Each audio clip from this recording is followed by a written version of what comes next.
Adulting is Easy podcast, where we make adulting easier by making money easier. This is your host, Lauren. As always, I'm going to ask you, please, please, please rate and review when you're done listening. I'm joined today by Jeff, a long-term landlord / real estate investor with a portfolio of rental properties in Massachusetts and Florida.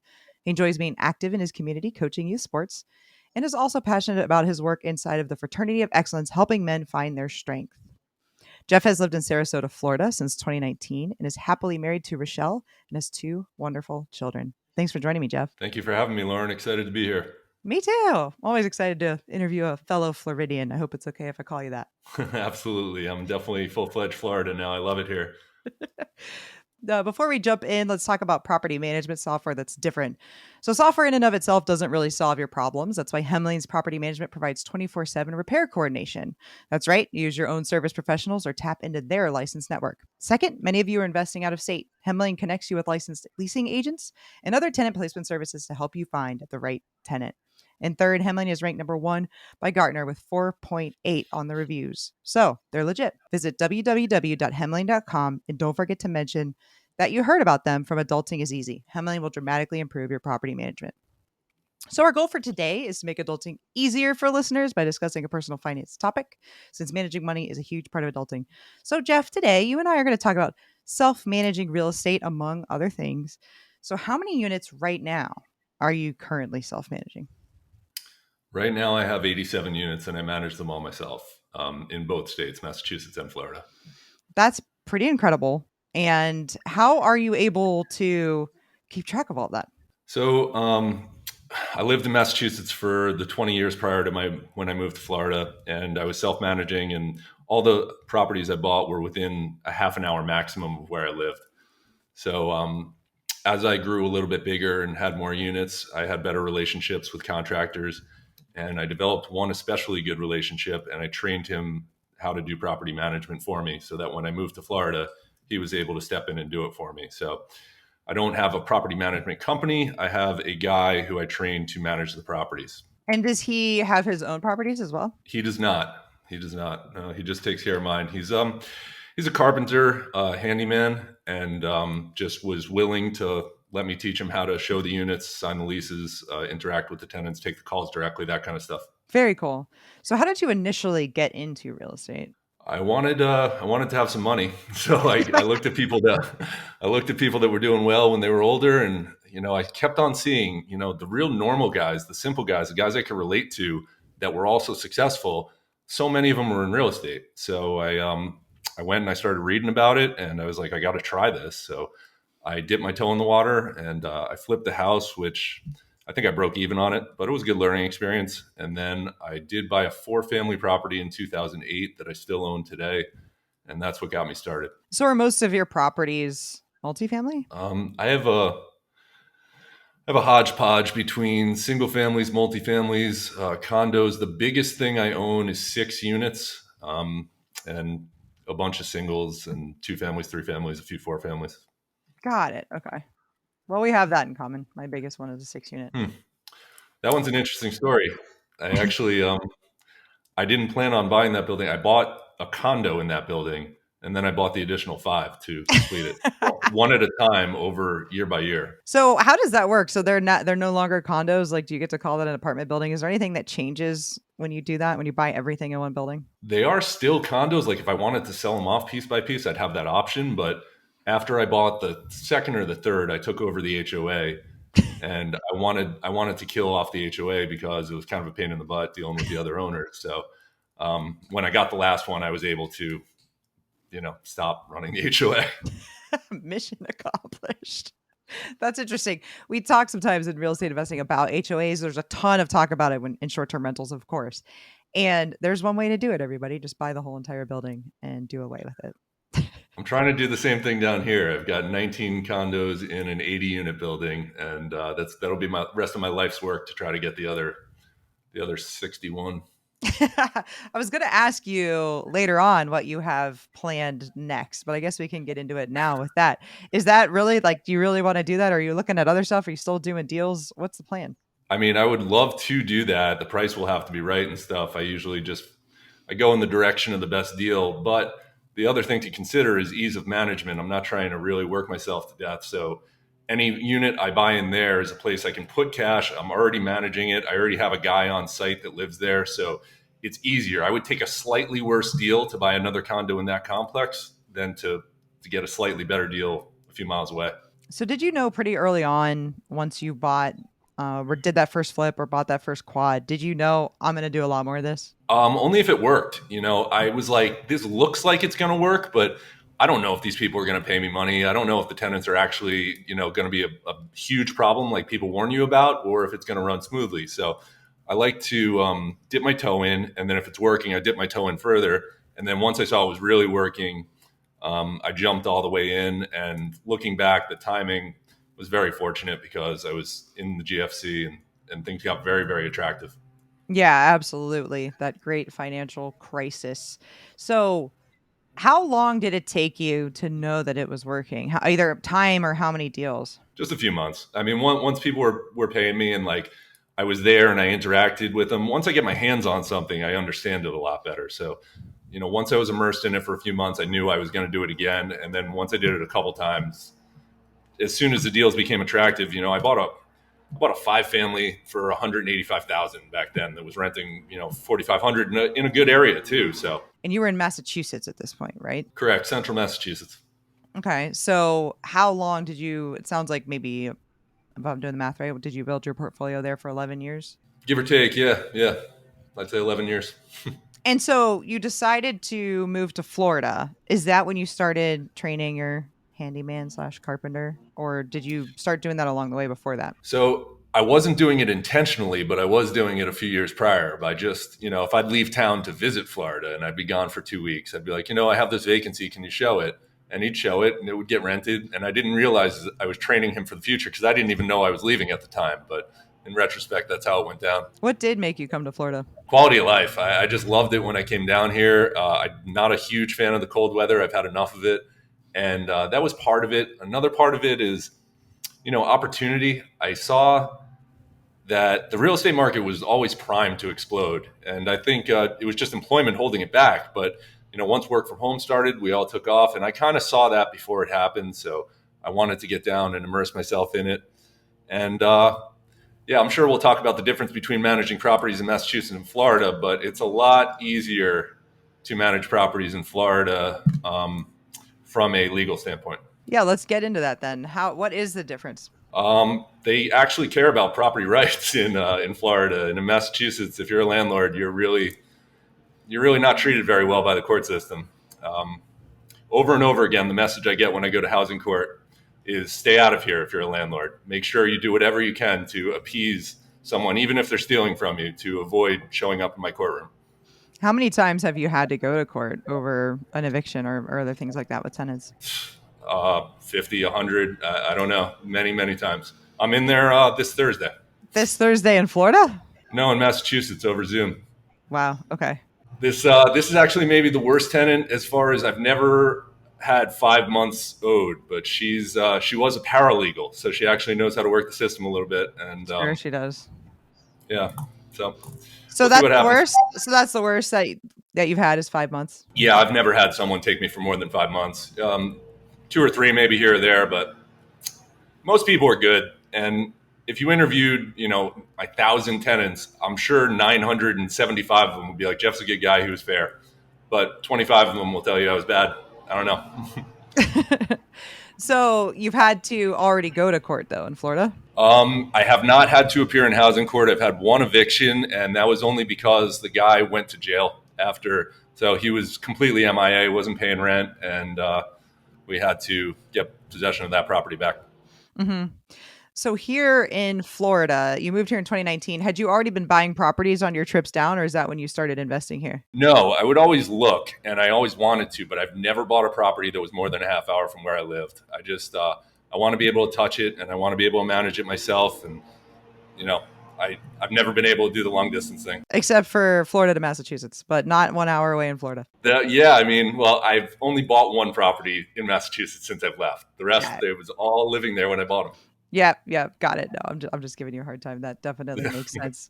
So when you started in real estate, did you have like a vision that you were always going to self-manage, or did you think I'll buy a few of these, I'll get a property manager? What was the plan? The plan, I didn't really even have a grand vision. I like to just take a step down the road and see where it leads me. I knew that I would manage it first because I wanted to learn the business. And I thought, it would be cheating if I wasn't hands on and I would never really understand it. Is there any type of person that should manage their own properties versus shouldn't? So personally, I think everyone should. Honestly, if you're going to start out in your career with a property manager, you're missing out on learning exactly how it works. You're never going to truly feel it. Now, that's not to say you can't be very, very successful, but I think you reduce the odds of becoming successful. Eventually, me managing all the properties is preventing me from scaling to 500 units, but it's also keeping my risk lower too. I have far less risk of ruin. The other thing is efficiency. I mean, I could not even come close to the efficiency if I was paying a property manager. Not only would I be paying them, but then they would be managing my portfolio worse on top of it. I keep my vendors in line. I actually did try out a property manager on 2 units in Florida. A little secret. I don't think I've ever told anyone this. And I tried it for a year. And, they were hiring the most expensive plumber in town. Well, if my phone rings, I can call the most expensive plumber in town. It's not hard. So they just don't treat them as well as you can. That's interesting. So I'm glad that you did that, because that just really just validates everything you were already doing, I guess. It did. I mean, it wasn't what I wanted to learn. I wanted to learn that, hey, if I want to stop doing this, I can just hand it off. But instead I learned maybe I can never stop doing this. The good thing is I love it. I still love it. I love showing properties. Like in Florida, I have some lower end Class C units. And recently I moved 2 women out of a homeless shelter. And it's satisfying to do that work. I mean, you can't haphazardly move anyone out of a homeless shelter. But if some people, need someone to understand their situation. Unfortunately, I've spent so much time in Class C rentals. I feel like I'm able to predict who will be a good tenant and who I should give some help to, who I should give a chance to, and it works out well. Do you think you've had 1,000 tenants? I don't know, 750 maybe. Interesting. Yeah. So you would have met most of these people or interacted with them in some way because you're the property manager. Even though you have your helper in Massachusetts, you would have been interacting with all of these people over the years. The vast majority. Yeah. I mean, probably the last 20 people to 30 people that moved into Massachusetts I've never met before, but yeah, I've definitely interacted with at least 500 to 750 tenants over the years. So you said you have that first quad that you bought. Have you kept everything you've bought? How much do you think you've sold? I've sold here and there. I've sold a couple properties that were really difficult to manage. I had this one 4-family in Marlborough, Massachusetts, and there was one situation, a back staircase that just had ice that we couldn't get rid of. And like, I looked at every option. I was going to replace the staircase and I threw that on the market and I got a price I liked for it. So I sold it. I've sold a handful of properties in Massachusetts and I've 1031 exchanged them into my properties in Florida. And that's kind of the plan. My guy that helps me in Massachusetts, he's a little bit older than me. So I would like to sell places one by one and continue to accumulate down here by selling there. So I have sold a little bit. Yeah, holding's better than selling, but if you can 1031, that's a good option too. Absolutely. Yes. And a 1031 exchange, we've talked about this before on the podcast, but it's basically when you can sell a rental property. It can't be your primary. You don't get the cash right away. It goes and somebody called a qualified intermediary holds it. And then you can make a purchase of another property that's worth more. And then that money goes directly into that purchase. You never see it. You don't pay the taxes yet. The taxes are deferred. Is that an accurate way to describe that, Jeff? Yeah, that was a great job. So let's say that you're listening to this podcast and you have maybe a primary residence, maybe one rental unit or a couple. What advice do you have for these folks to grow, expand, and then self-manage their portfolios? So I guess it's location dependent. Like if you lived in San Francisco, this doesn't apply, but most places in the country, I would say you got to really become the number one expert in your local area. So a lot of the properties, most of the properties I've bought have been listed properties. And, a lot of people have complicated systems to finding off-market deals and they do extremely well, but I'm just not that good at that.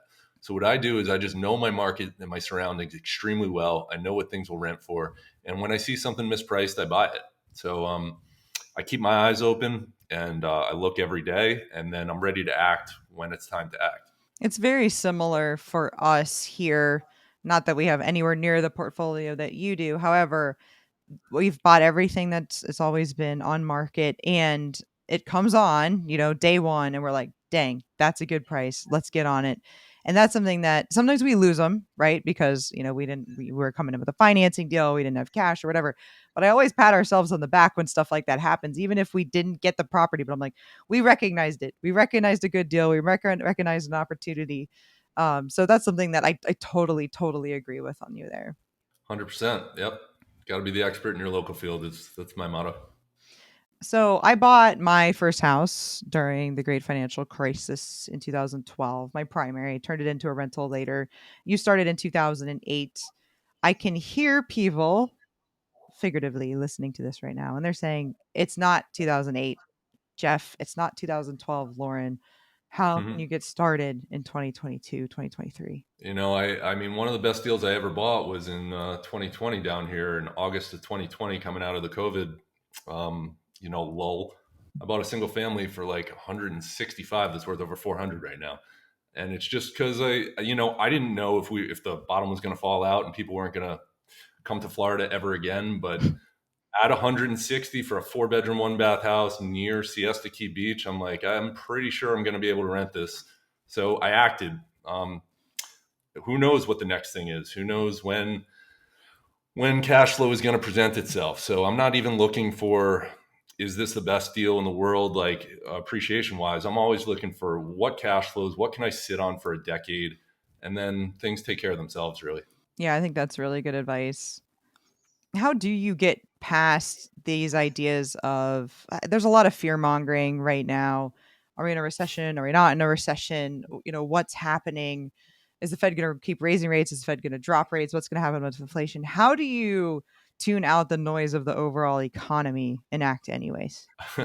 I've been very good at never listening to anyone. You could ask my grade school teachers. I just don't listen. It's just if right now there's not a lot of cash flow being presented to me, I look at deals and I'm just not inspired to move. When there's cash flow offered to me, I am inspired to move. So that means I don't even have to think, really. I don't have to predict where the Fed's going to go. I don't have to predict anything. I just wait until cash flow that gets me in, and then appreciation will take care of itself whenever it decides to. Yep, that makes sense. I like that a lot. There's a lot of people out there that I've heard that are talking about investing for appreciation, and I that just scares me a little bit because I mean, I guess nothing's guaranteed, but appreciation is particularly not guaranteed. So, I'm glad to hear you say to keep looking for cash flow. I do agree with you. Those deals are still out there. Maybe they're fewer, maybe they're farther between, but don't stop looking for that. Don't give up on cash flow. Things are weird. I bought a great deal earlier this year. I was discussing with you before we started the show. I joined a men's league hockey team down here, and I was fortunate enough that one of the best brokers, multifamily commercial brokers, happened to be on the team. A couple months later, he brings me a deal, 11 units, and they were I just knew that the owner was under market rent more than the owner realized it was under market rent. I ended up paying him 107 a unit. I have them rented for 13.50 a month now, which a 1% deal in Sarasota is pretty hard to come by. It's a hot market, Yeah. and I could probably sell those for 135, 140 right now. And I just bought them in January, so there are deals. There are deals, and the guy who sold it was actually a decent investor too. So you never know what's going to happen. You just have to keep looking, and then something might surprise you. Yeah, and you never know why someone's selling. I think something that I used to really think about when I first started investing was why are they selling now? What like they wouldn't be selling it if it was a good deal, right? It can't be a good deal. Can't these numbers can't be right or these people wouldn't be selling it. And that's the wrong way to think about it too. Yeah, you never really know. You never really know. So can you tell us a little bit more about the Fraternity of Excellence that you work on? I would love to. My favorite topic. I joined a men's group a few years ago, and it's led by these two guys, Zach and Anthony. And Zach is a very talented coach as far as helping men find their confidence. And he helped me feel a lot better about myself and recognize some of the talents I had. So in doing that, I've started working with men as well and helping them. And it's been one of the most satisfying things I've been involved in. We see guys come in and they want to improve. They have some things to improve on, and we all work together to help them improve. And it's really a wonderful thing. Love it. Absolutely. So is there anything else you want to add, Jeff, before we wrap up? Yeah, basically my message is like I'm a regular guy. I probably would not have succeeded in a lot of areas, a lot of different. If I chose a different job, I wouldn't even be near where I am. Real estate is unbelievably beautiful for a simple guy. Like it just takes care of yourself. You don't have to be the smartest person in the world. If you have some patience and you're willing to play the long game, immerse yourself in real estate, and you might be real happy you did. Why don't you tell people how to get in touch with you and maybe how to find out more information about the Fraternity of Excellence? Sure. You can find me at Jeffrey Higgins on Twitter, at Jeff Hig on Instagram, and fraternityofexcellence.com. Get you right there. I put all of that in the show notes for you all. You guys can follow me on Twitter. I'm at Adulting is Easy. I am on Instagram at Adulting is Easy Real. YouTube at Adulting is Easy. You can email me at realadultingiseasy@gmail.com. Thanks again for listening, everybody. Hopefully, Jeff and I have made adulting a little easier for you.